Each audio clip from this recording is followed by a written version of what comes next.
So I just want to welcome everybody back. We're on another episode here with myself as Brock Thompson with Onyx Realty, and I'm Dana Brown with CBM Mortgage.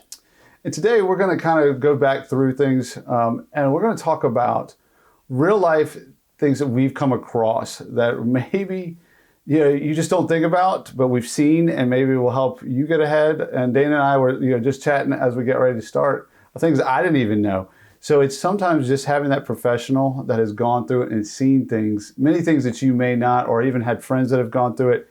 Now this is a chance to at least hear some of those ideas. So Dana, kind of take me back to what you were just saying, like on divorce decrees. So a lot of times when we go through and you see the divorce decree, what does that mean? And then how does that translate sometimes into your world? And then we'll kind of bounce back and forth off examples. Sure. So when someone's coming to me for a mortgage loan, we're talking about their affordability, what they can qualify for as they're going into this transition from possibly a 2-income household down to a 1-income household. And a lot of times these divorce decrees, or how this now newly single person is going to start budgeting, is going to dictate what the ex is paying for, whether it is car notes, whether it is child support or alimony, whether it is, the mortgage payment. And the divorce decree will be enforced by the courts, but it doesn't always translate in real time for the banks when they come to us and, well, this is implemented. Now, how can I go and get financing?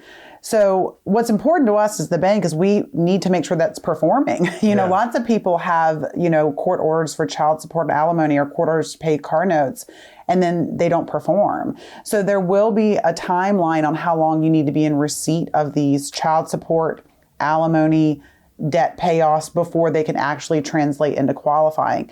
We had a client, that based her whole budget on this, and then wasn't able to use child support and alimony or this car note being paid by the spouse right away, and ended up having to get her family to co-sign for her so that she could go on into the next stage of her life. And that's just a little piece that we kind of got to sit down with a professional when you're exiting your marital home and going into a single family home on your own.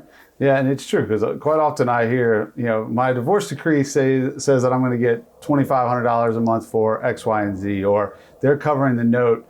And it is. Sometimes it's hard to explain to them, like, well, just because it says it, we can't just, we don't have a magic wand to say, yes, they're truly going to follow through on it.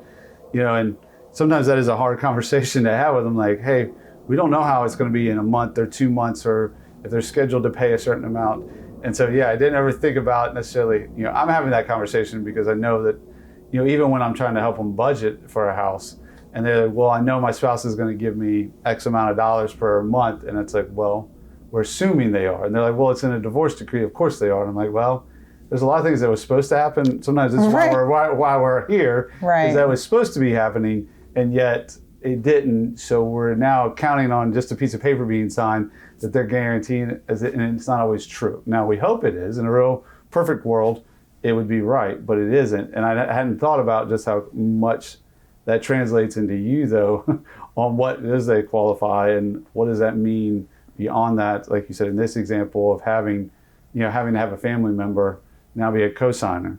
And sometimes that's not a comfortable situation or a comfortable thing either, because now technically that person is now a part of your whole process, even maybe you didn't want them to be, or now you're like, oh man, now I'm stuck with another thing. So, and then we've seen it where it gets all the way to the end of the, right up to signing on the new house, and then literally then be like, well, can they just not sign? Can the co-signer no longer be a part of this? And it's like, well, that's not really how it works. We only qualified you based off of truly having that person, and trying to have that explanation for you. That's a very interesting process that I'm sure most people don't think about. I think the biggest advantage that you and I have working as a team is a lot of times you'll be the first connect with the potential seller or buyer that's transitioning, and that you'll usually put them in front of me immediately. Mm-hmm. So having that game plan of what you can do and what you can't do based on your court order and based on your affordability now with just your single household or this future child support or alimony or vice versa is vital, because you can't really plan. The biggest thing that we're seeing is that because this is such a strenuous process, your whole life is changing, that you just haven't sat down with the professionals to get a game plan up front. And that's why we're here, is just to talk about what can we get in front of to make this very uncomfortable transition just a little bit more planned out so that you can transition and afford it and know what, know when the banks can comply with your divorce decree that you already have in place. And like, as you said, I think because we have a team and what we're really trying to get across, obviously, even if it isn't Dana and I, to find that team that really works together, because when I'm able to get it right off the bat and I know, hey, you're wanting to sell the house, you're going through a divorce, and then you're asking me, what does that look like on the backside? If you already have that that relationship with, for example, Dana and I, it's easy for me to call and say, hey, Dana, we're really early in this process, but now that we know, can you help me kind of guide them so we know time frames, like how long should we, what do we need? How much do we need to walk away with? So that way I can advise a little bit easier, like, yes, we're in a great spot, or, the budget's tight, and start that process.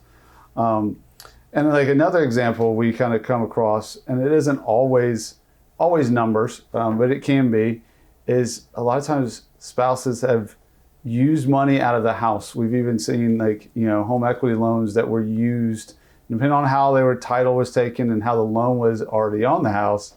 Sometimes some of the money that you think is there wasn't there. And we've had examples where, underneath the house, things were not repaired because one spouse or the other knew that they weren't planning to fix them because they were planning to leave. And they were just going to say, here, you can have what's left over on the house. But not always does that work the best, because the person left behind now is responsible to cover that. So that 50-50 split is now no longer 50-50 because one person's covering part of that. And so things like that are real life examples. We've actually seen them, or taken out very large loans. I mean, we've had that example where, one of the spouses took out a huge loan on the house, and then we didn't realize it until we got ready to sell it, and it's not nearly the profit that was coming out. So it changed one spouse's life drastically on what they thought they were going to get. And that's such a great point, because, I've been through a divorce myself, and the first thing that they start to talk about are your assets. Yeah. And it's usually your marital home and how much equity is in that marital home, and how important would it be to kind of sit down and figure out the evaluation of that marital home. And then I didn't even think about the problems that you're inheriting with that marital home. Having a realtor go out there and give you a value so you can discuss that value and what the lawyer's going to tell you to split that, but then to also just have it inspected. Correct. To figure out about what depreciating repairs that you need to do, or deferred maintenance rather, that you're going to be inheriting now that you're going down to a single family, and how important it is to see what this property would convey, and if you even want to keep it now in this entire. Sometimes you don't even know. So you're negotiating just keeping your kids in their marital home, and then you may find that it's probably to your benefit to sell if there's a lot of deferred maintenance. I didn't even think about that. Yeah. I mean, I had one client in particular that it was the roof. The husband had taken out part of the loan, prior. She thought it was all taken care of, all of it was paid. No, it wasn't. And it was, it's a larger home. So it was like $30,000 that he had, but now it was attached to that house. Like, he hadn't finished paying off that loan, and now he had attached that loan to that house. Well, when she went to go, it was like, wait a minute, I have to pay for that roof? And I'm like, if we didn't dig into this and find out, you thought you were going to get a number, and yet, 25 of it was actually still going to pay off a contractor. It's things that you just don't, sometimes, unfortunately, if you're getting to the divorce, some of the communication has ceased to exist, one way or the other. And those are kind of things that, are not comfortable anyway, to be like, hey, you still have $25,000 you owe in the house for this loan that you didn't even know about, or you knew, but you thought it was gone. Things like that, when you bring in the professionals ahead of time, and again, do a home inspection and kind of say, hey, let's take this into the valuation. Now we're going to have to, do something on the crawl space. We're going to have to fix your HVAC is actually, 20 years old and it's about to go out. We may have to do something with that to sell. It's things that you need to know. Again, do you even want to keep the house? Am I going to have to pay for that when it's gone, or when we sell it, and then, or if I keep it and now I have to come up with 15 grand, but yeah, you got to walk away with half. Yeah. You really need to think about it regardless whether you're refinancing to stay in the house or not. Like, there's a lot of real life situations that getting ahead, talking to professionals ahead of time, many times just because we've gone through it and seen it, we can at least bring it up and say, hey, let's make sure this doesn't exist in your case. And it may not. But if you already have professionals that are working on your behalf, remember, we don't get paid ahead of time. It doesn't do us anything there. We are doing it to take care of you because we care about you. We want to see you successful, both in what you're already going through is a hard time, but on your next step of selling the house, buying a house, making sure the numbers fit to make sure that you're comfortable with it. Because that's not a fun place to be when you're not comfortable with your next house either. Oh, it's so true what you just said. I was thinking that when you were just talking.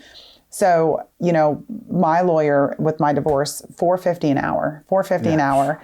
And of course, I'm in the business. And the first thing that they said when I walked in the room was they pulled up on Zillow and said, you're this, and they get half of this. Mm-hmm. And it was just that simple. And of course, you and I both work on commission. So, our advice and our evaluations are free in the hopes that we're going to earn your business. That's why we're here today. But also, so that we can kind of guide you. And they have no idea. Correct. They're not in the industry, but they don't know, with deferred maintenance or with, additions to the home or what other liens are on the property. Right. And this is what you're talking about. Before we go in and pay someone $450 an hour and start dividing assets that they don't even know. Yeah, exactly. And in this situation that you're talking about, yes, there was a lien out on a property and the equity or profit this particular client did not have. And we can help you figure out that bottom line so you can plan at a lot less cost before you go to the lawyer. Yeah. So we're going to kind of stop there. We're going to continue on. We'll see you next time. But again, it's Brock Thompson with Onyx Realty and Dana Brown with CBM Mortgage. We just want to say thank you for taking the time to watch us, get to know us, and we're here to help. So please, shoot us a message, reach out to us. We'd love to be there for you.